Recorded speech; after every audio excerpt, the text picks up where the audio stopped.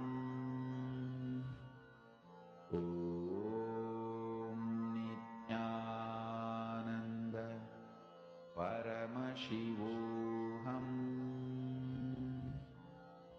Om Nithyananda Paramashivoham. Om Nithyananda Paramashivoham. Om Nithyananda Paramashivoham. Om Nithyananda Paramashivoham. Om Nithyananda Paramashivoham. Om Nithyananda Paramashivoham. Om Nithyananda Paramashivoham. Om Nithyananda Paramashivoham. Om Nithyananda Paramashivoham. Om Nithyananda Paramashivoham. Om Nithyananda Paramashivoham. Om Nithyananda Paramashivoham. Om Nithyananda Paramashivoham. Om Nithyananda Paramashivoham. Om Nithyananda Paramashivoham. Om Nithyananda Paramashivoham. Hold that will persistence. That is the quality of Ganga that makes her what she is. Let that Kundalini be the Ganga within you. Holding that will persistence, that whatever may seem as the external result, you are focused on the experience of experiencing Paramashiva as your own existence. What happens externally is a side effect. It is that cognition shift, that experience of ultimate bliss as Paramashiva. That is what the whole goal of power manifestation is. Keep your entire persistence, will persistence on that experience. Just be clear. Paramashiva is manifesting whatever else needs to happen. And continue chanting the Mahavakya. Nithyananda Paramashivoham. Om Nithyananda Paramashivoham. Om Nithyananda Paramashivoham. Om Nithyananda Paramashivoham. Om Nithyananda Paramashivoham. Om